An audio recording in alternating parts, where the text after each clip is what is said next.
I was yesterday. I was thinking about legacy. You know, what kind of legacy are we leaving behind? Philippians 2:3-11. If I can see it.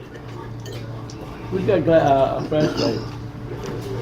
Do nothing from selfish ambition or conceit, but in humility. I can't believe I can't.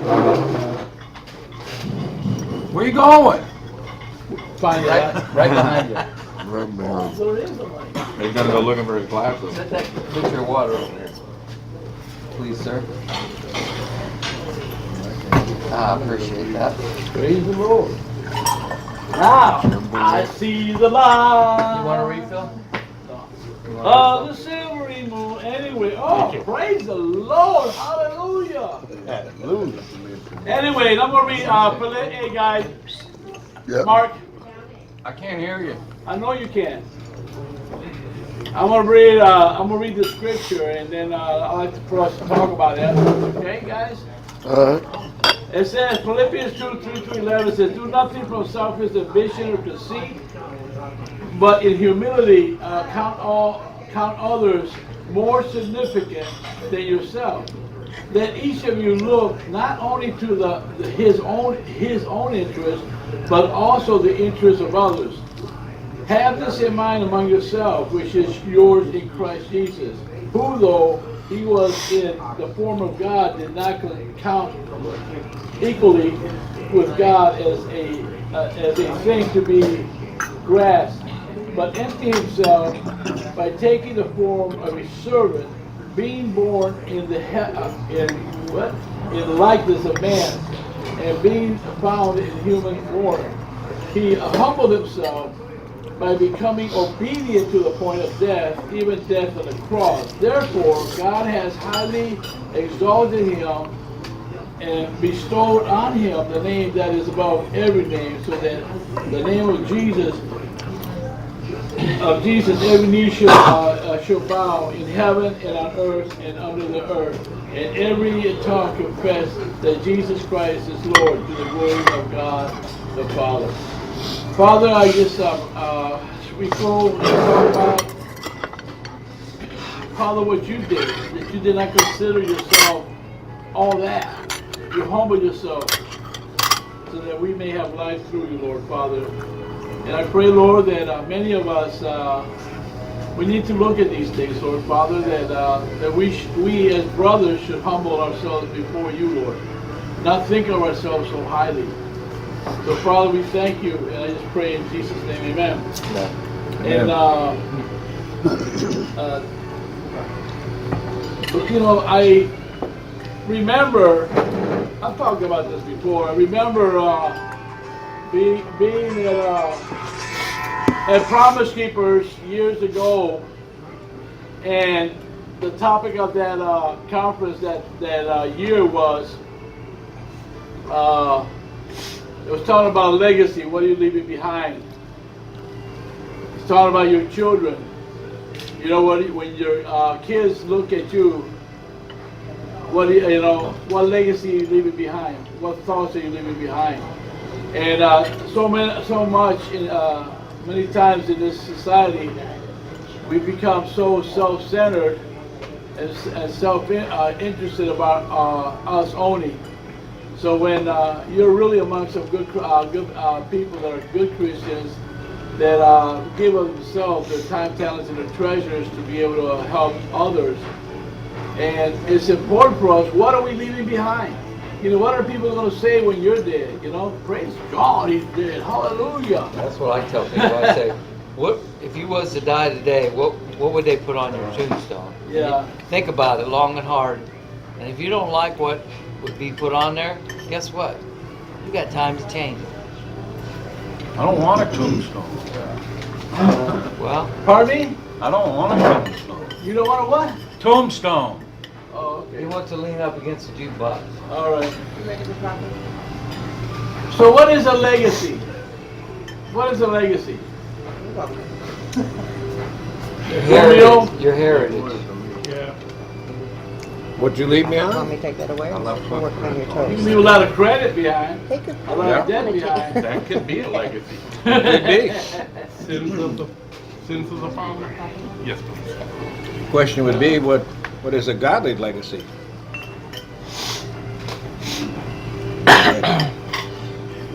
What did you do in your life that helped someone to have a closer relationship with Jesus Christ? That's the legacy that every one of us should be thinking about. Whether they're our children or other people around us. The only way you're going to do that is be kingdom minded, though, Yeah, that's it. not earthly minded. See, the thing is that we all leave a legacy, whether good or bad. And so my concern is, you know, a lot of times they talk about, let's say for example about a church. If that church closed their doors, will that community miss them?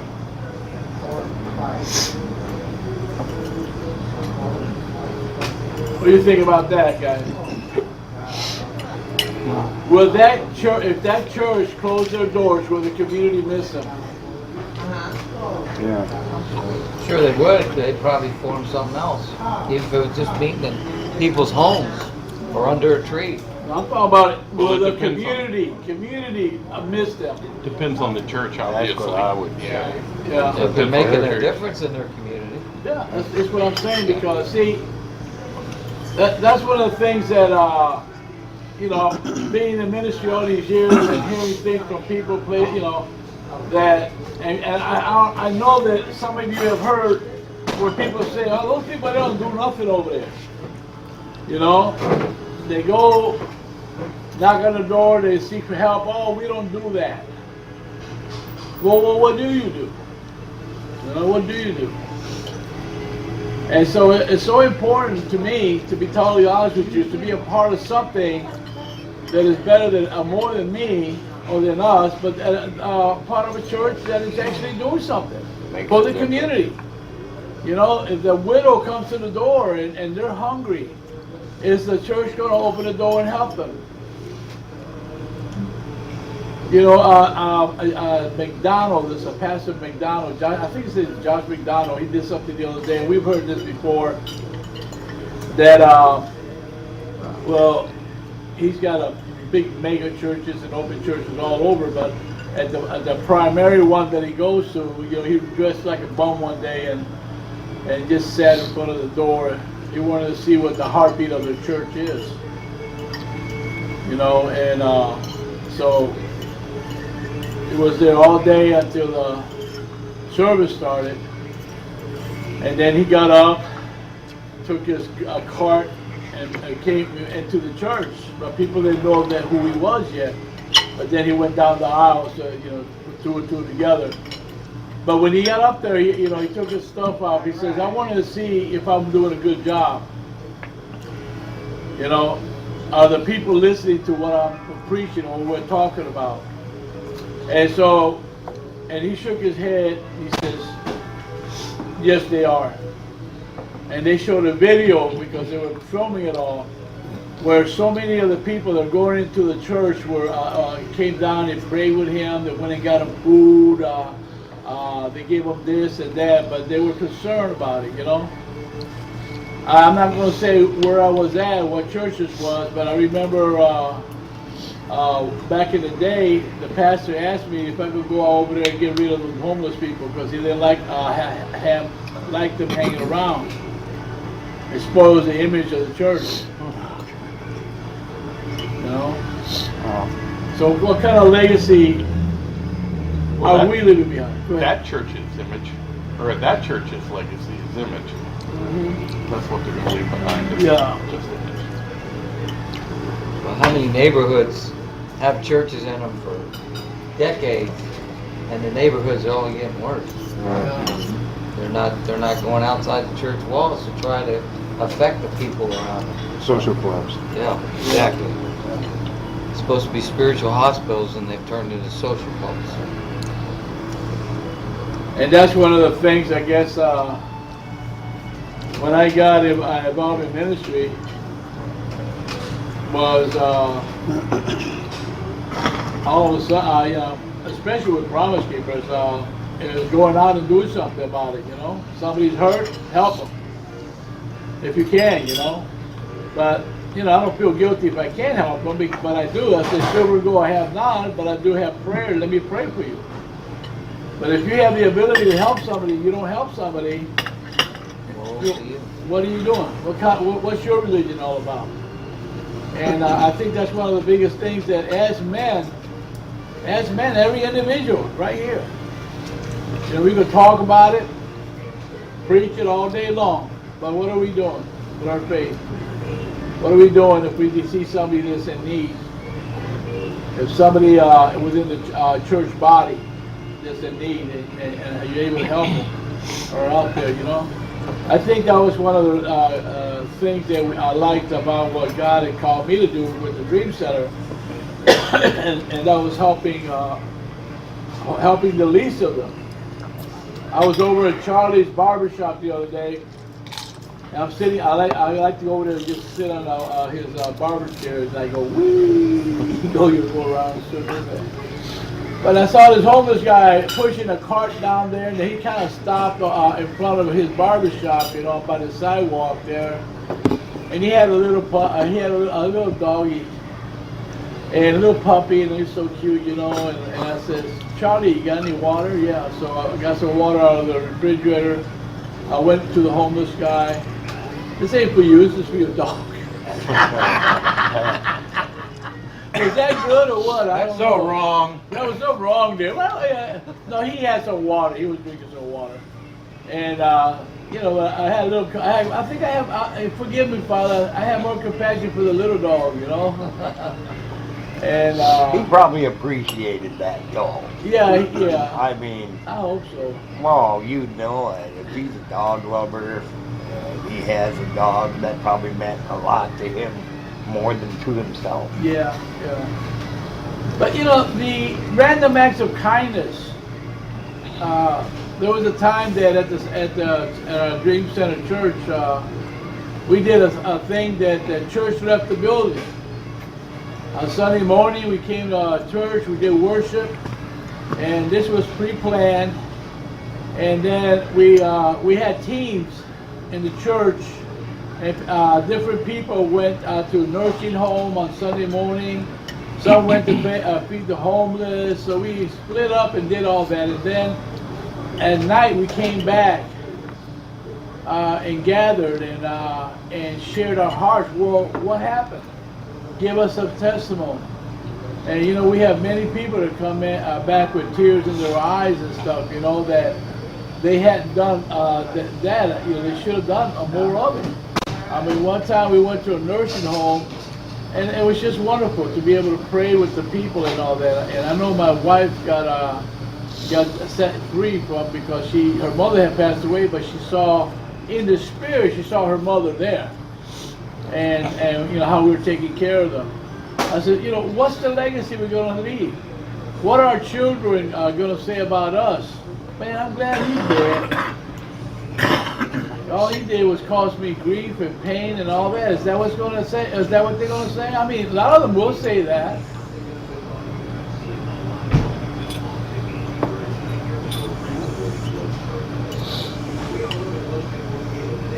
See, sometimes I think what it is that our misconception of what men are. My father was a womanizer. I remember being in the car with my dad, and my dad goes, I'll be right back. Goes up to the second floor, and who knows, I got home, hey Mom, whew, I got in trouble, What kind of legacy are we leaving behind as fathers, as men?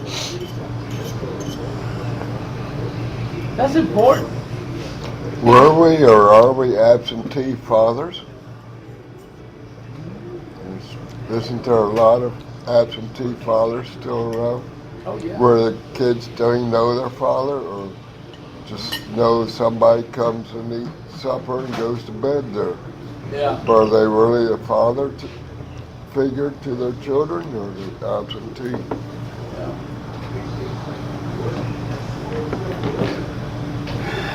Well, there's kind of a whole generation thing.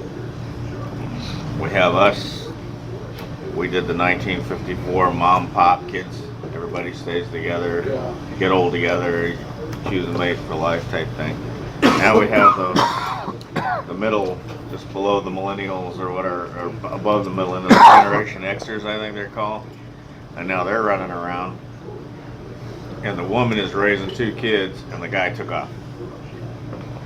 It's sad to say. I can literally tell you from going to different places and visiting people and stuff like that most of the women that I know that are in the 25 to 35-year-old range have at least 1 or 2 kids, and there's no father in the picture.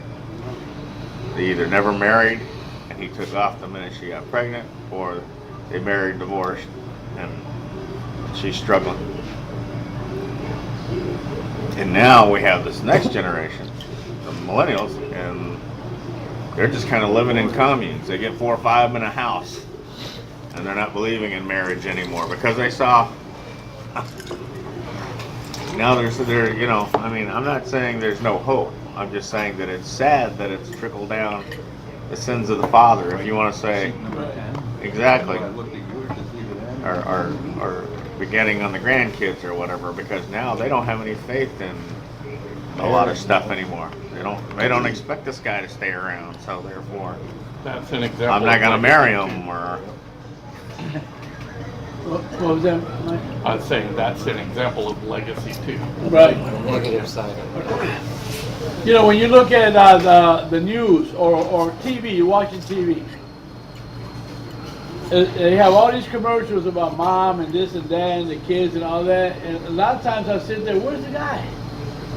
Yep. Where's the man?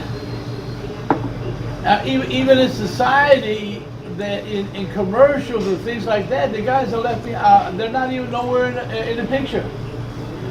And the sad thing I see now is I see the 2 guys, you know, raising the kids, homosexuals and stuff, you know. And and so that's what they see. That's what they see. That's their norm. And today in school, at an early age, they're teaching kids that it's okay to be transgender. Little kids don't know nothing about all that. From preschool up, I heard. Yeah, they're doing that. But see, if we don't stand up and speak, we got nothing to complain about. Because the blame is on us. And we go walk around, you know, I'm not a pastor. I'm not this. I'm not that. Well, God's going to ask you, what did you do? Why didn't you testify about me? Why didn't you share? Are you afraid to share the gospel? Are we afraid to share the gospel? Are we so, well, that's not my job. Man, I'll just slap upside of your head, man. Talk about, that ain't me, man. Tell me, better stop. Man, if you don't stand up for something, you how's that saying? You fall for anything. You fall for anything. And so, you know, what kind of legacy are we leaving behind? We got a man. We got, like, you talk about millennials. These millennials are really womanized. They're raised by their mamas. They don't do nothing at home. They don't clean. They don't do nothing. Leave them alone. You as a man, you know, you hit them upside the head. Hey man, go over and clean your room. Go do this. Go do that. Oh, leave them alone. What? And I've seen in my ministry life, people come into the center and they're looking for help with their kids. And the first thing, after I listened to them for a while, I said, you know what the problem with that kid is? You. I tell the mom that, it's you. You got them around your aprons and you don't let them go. Sometimes you need to fall in order to grow. But you don't, like the kids that are dealing with drug issues and stuff like that. I said, you don't let this kid fall. You want to be a rescuer. You want to rescue them from their problems so they never really get down to the nitty gritty to where they need to crawl out of that hole, and they need to get down there where they can say, God, help me. Not mommy, help me. Right. But God, help me. Protector. And I think that's one of the issues that I've seen. Men, they're not men. They look like men, they got beards like men, but they're not men. And they might be able to whip my butt, but they're not men. That's why the suicide rate's up. That's why the drug rate is up.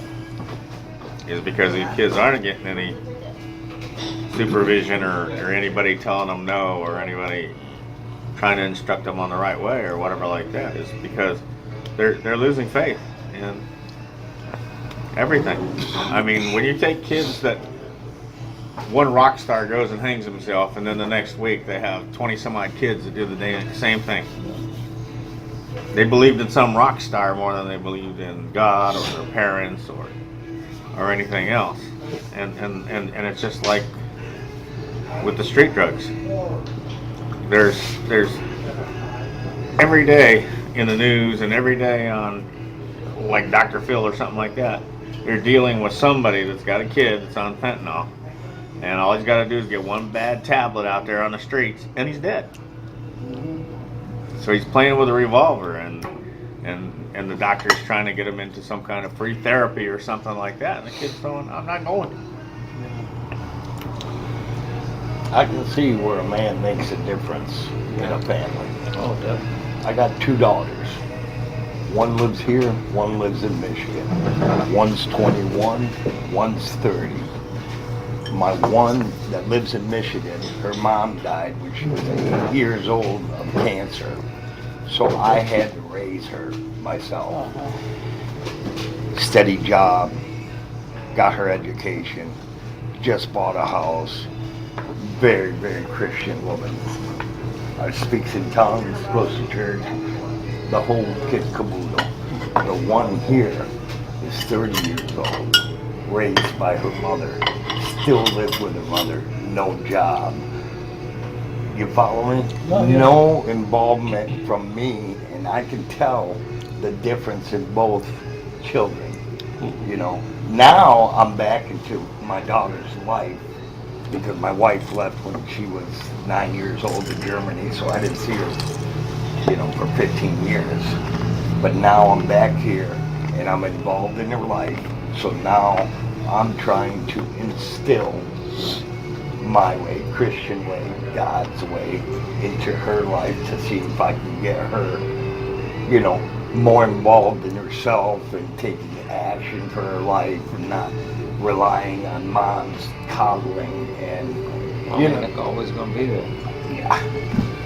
Yeah, so me not being around, I couldn't really teach her anything. I taught my other daughter her whole life, and you know, she's very independent. She's very intelligent. Awards. I mean, everything. Just from the time that she was 8, and she was involved in the church and kids group and ministries, because my wife and I had one. I mean, so it played a big role in her life in developing her in the right way. So I see your point. Yeah. Personally, I see your point. What I'm taking from this discussion this morning is that everything we've been talking about is traced back to the man and family, even before what you said. Yeah. The man is not present in the family, or the man isn't instilling the correct legacy in his family. I saw on the internet this week, and that's not the best place to get your information. I'm aware of that. But apparently there's one of the colleges, and I think it's Columbia University, but again, I'm not positive. I didn't know I was going to talk about it. Are talking about wanting to rewrite the English language because so many people are taking exception to gender specifics.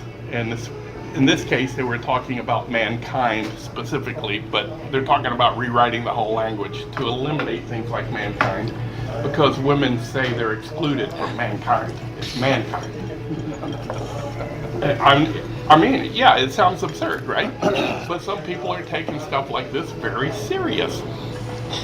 And why would you want to eliminate man from mankind unless we as men have not stepped up Amen. and left a legacy of improving the world and their communities and their families and their neighborhood?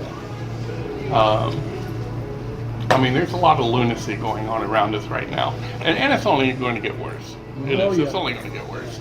Well, one of the But it most also- popular singers right now to youth and everything like that is a young lady who has written a song saying God is a woman. They play it, they literally play this every hour on the radio or whatever. And she's basically going through God is a woman or whatever like that. Wow. Well, God is gender. Yeah, neutral. God doesn't have a gender. Well, and we used to have 3 determining factors. Now there's 16. You can be a There's more than that homosexual. if You you can go be a on- heterosexual. You can be an asexual. You can be a bisexual. Somebody you said can if be you a go on trisexual. Facebook, which I'm not on, and you want to list yourself, there's something like 51 different genders Oh, you wow. can pick on Facebook. Well, I knew it's 16 specific from the last list I saw. So they even expanded it. They even any feeling that you can throw in there along with whatever makes you a different gender. I was a couple of weeks ago. I was at a men's breakfast at this church, and I was there, but you know, I'm kind of part of that church now, and I was telling the guys there. I said, look, I believe the importance of men's ministry. It's not good enough just to have a men's breakfast once a month and that's it. Men need to come together to encourage, lift, and build one another. And I said, one of the issues that we have in today's society is, in the church today, is the responsibility of the oversight of the church was given to men, not to the women. We're the priests. But what's happened is the men is put on the skirt and get or whatever, or let the women take care of the oversight of this. That's why when you go to a church that is run by women, it's off balance. You better watch yourself where you're at. And there's nothing wrong with that, because, like I said, you know, some women got better skills than men. You know, and you know, I let my wife pay the bills. No. Well, in your case, no. But yeah, you know what? Can I have a fresh cup? Yeah. My wife does a good job. She does a good job at paying, doing certain things. So, you know, they have certain skills that maybe they can do better than you. Nothing wrong with that. You know, there's nothing wrong with that. There's nothing wrong with that. But the oversight of the church needs to be the man.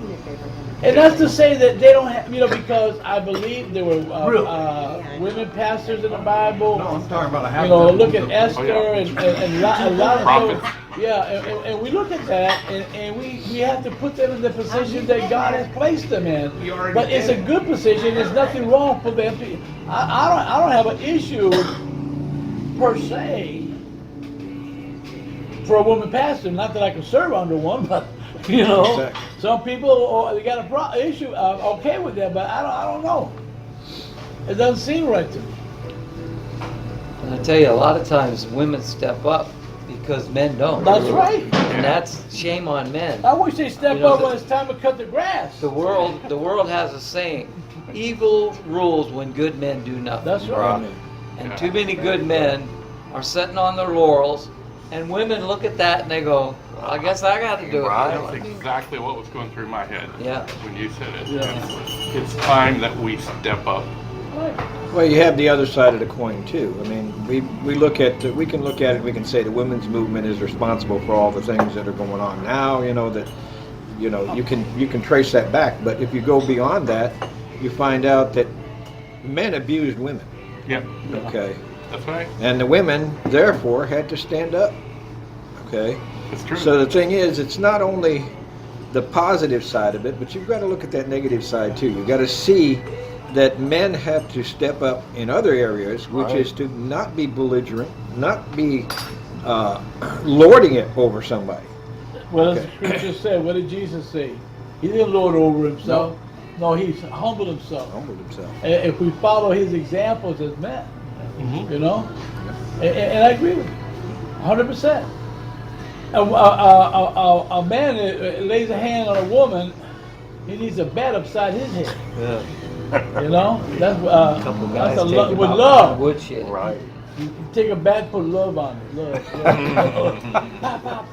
Yes, And as stepping far up. as a woman being a pastor, the Bible specifically tells you she can only be a pastor over children and other women. She cannot be a pastor over men. Okay, that's biblical. I'm agreeing with you. I think I want to get into that theology No. today, but see that the thing is that, like, for example, I was offered I was offered an opportunity to be associate pastor of a church, and so me being who I am, and the church is full of a lot of great strong women.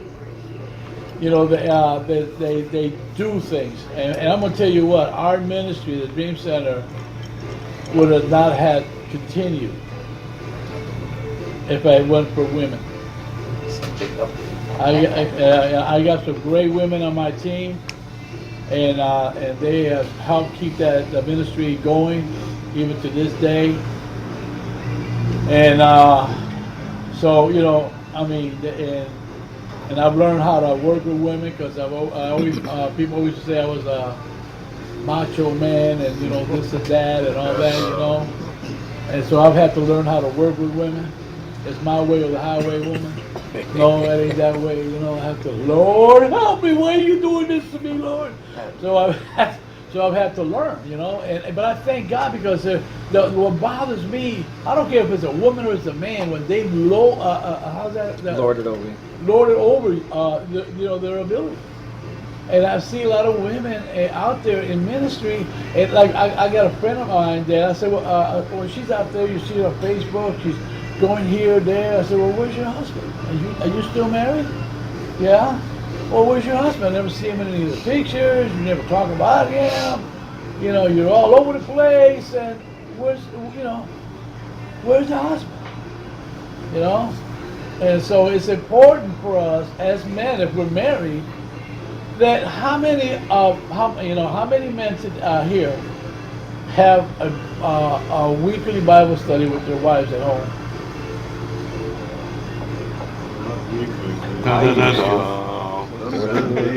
Read the Bible. What was that? Whenever I get a hold of something like a revelation, Yeah. go share it with them. Let's go. We read the word. I mean, I wouldn't call it a Bible study. well, you know, where is the woman supposed to? Where is she supposed to get her teaching from? The man, not the pastor, because the pastor is not over the wife in the house. I mean, I'm guilty. I mean, I ain't walking on water. I'm gonna tell you that right now. You know, I like what George Miles said about that. When she on that Explain things. platform, you know, George Miles, but when she come off that platform and go home, she's Dave's wife. Yeah. Right. Come off there. So what I'm saying is the legacy. What legacy? We look at society today and how bad it is, but whose fault is it? Oh, it's Gotta ours. be the It's men. men. Gotta It's blame our it on the men. Absolutely. Yeah. Anybody But else? yet, there's still time to say that. There's still time We that. could blame it on the serpent, but No, Adam tried that and it didn't work. And here's something that I heard that was really interesting. Jensen Franklin said this the other day. He said, don't feel bad. Don't feel bad if you have a wayward son or a daughter. Don't feel that so bad that you failed. Look at God. He failed in the. We were thinking, but it's not. He failed in the garden. Created them, taught them. They walked with Him. Adam walked with Him. The cool of the evening. And the cool, he walked with Him. Who did he learn from? And what happened in the garden? See, somebody might say, well, look at God. He failed. You know? That's your kids. You know, those are your kids. You made them. And look at Eve. Free will. Right away. You know? Choice. Pardon me? Choice. Yeah. They made the wrong choice. That's right. But that's the thought is that God gave us that free Live and learn. You know, to make right and wrong. He didn't make puppets. Yeah, but we keep First you don't making succeed. the wrong choices. That's right. What's amazing, once you start making the right ones, they get easier to make. And it's the same way with the wrong ones. Time to step up, though, guys. Yeah. And that's the thing that you know that. How many of you have ever been that are married? Ever been to a marriage encounter? Counseling? Encounter. I was when I was. Yeah, well, What? with men and women together, that are husband and wife. I've never been to one. I went to one, it didn't take. It's hard enough to She's get still one wife alive. to sit down and talk with them. I've never been to one of those things. I just don't feel, you know. I mean, my wife and I. What is this pound? My wife and I are so. I mean, we're weird, man. But I've never been to one. We probably should. But I had to go to one of those things to find out all of the wrong things I did. Yeah. I'm serious. I went to a. They hand you a scroll when you walk out. Oh my God! I went to a Bible study with this lady. She was a clinical psychologist, and there was about 12-step program and all that. And I didn't want to go. That lady kept, come on, you gotta go, you gotta come. I don't want to go. I might find out something about myself. I don't want to go. So when I went there, my wife and I. And the lady would have all the men together and the women together. And from the beginning, we prayed and this and that. And they would have a, topic, and then the men would break up. Well, as I say, unknown to me, about me, I was messed up. I went there, I was mad, I was messed up. Because I started learning some of my character defects. Me? Surely. Character? Not me. Surely. Maybe Shirley did, but not me, But when I went there, I started, that's when the first time in my adult life that I learned that I messed up. And my thinking and the things that I've done, and but where was I taught from my dad? And so I was a son of an alcoholic. So I had the characteristics of a son of an alcoholic, but I wasn't an alcoholic. I had the temper of an alcoholic, and many other things that my father had that I didn't know that I had because I'm not an alcoholic. But I was a dry alcoholic. And it showed up other ways. So everything that my dad taught showed me as what a macho man, a Hispanic man, yo soy hombre de la casa, you know? Yo soy hombre. The same. So all that characteristics is upon me. And I got out of that place, I was so mad. How dare you? But then when it's hard to look into the mirror. When you look at the mirror and you start looking at yourself and seeing, wow, am I like that? You looked in the mirror and what did you see? Oh, Legacy. Shut that man up over there. So, Right. and so when I went there, I started looking at Sam, and that was the beginning of me being a part of 12-step programs. Because I needed it. I needed to know who I was, because I didn't know. In my anger, in my rage that I would have. You know what I mean? I went to a restaurant one time and just parking the car, and some guy bumped my car, man, and I grabbed the knife going after this guy. Little old me. I know it doesn't look like I got my halo on me. Glad you weren't driving my truck like So what did I see? I saw my father. So that image that I am looking is looking at me. And how did I treat my wife? I mean, my wife pulled out a knife on me. I go to bed one night, and this is my first wife. It's not even bad. I go to bed, and she had her hand underneath the pillow. I said, "That's odd." I was like, getting ready to go to bed. That's odd. That's odd. I jumped in there and grabbed her hand, and she had a knife that big. Wow. And what did I do? Pam, kicked her out, put a thing on the door, went back to sleep. She pulled out a 38 on me one time. So that's the environment I come from. And so, what do I know? So, this Christianity stuff, loving, nice. I'd rather hit you than to talk to you. That was at one point in my life. Especially being a Hispanic and the racism and the prejudice that I've been through in my life. So all that other stuff. So when I moved down here, I moved into redneck land. Serious. And all I knew was these people don't like us. That's what I knew. And so I was ready at any given time. But praise God, I never had that happen here.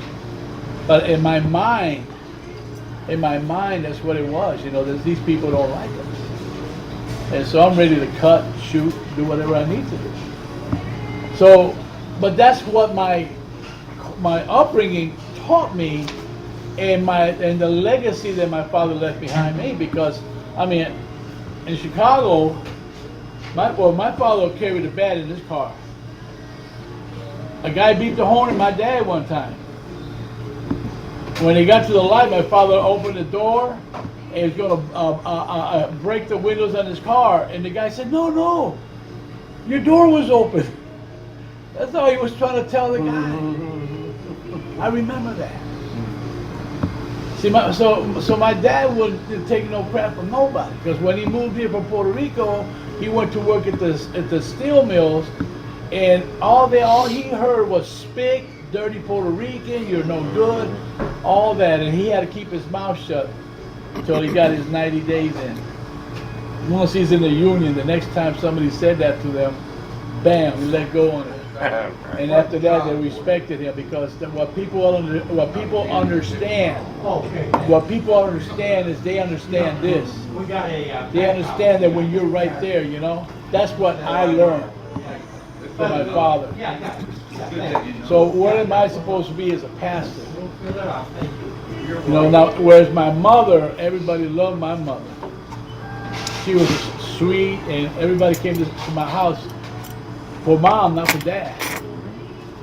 And so I got a little bit of both of them. But as I grow up, getting a lot older and all that other stuff, what's the legacy that I want to leave my house to my daughter and my granddaughter? And I got a long way to go, guys. I'm telling you that right now. I got a long way to go. You know, I'm not there yet. I hate to tell you, a short time to get there. Yeah, at my age, you got a short time to get there.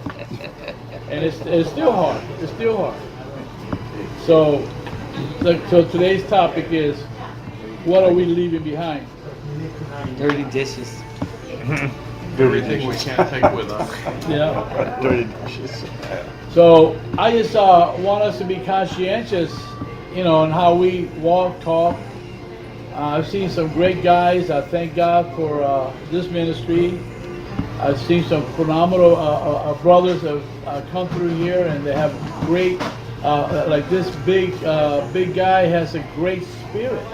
I don't know what he does behind those closed doors, but you know, I see a wonderful spirit in people's lives, in their hearts, and this is what I want to emulate. You know, I want that in my life, not being this or that. You know, I want to be a nice guy. My wife coaches me before I go out.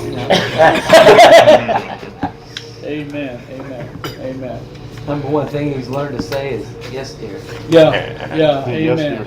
Yes, Yes, yes. Good to see you, Art. And I've learned that too. Let's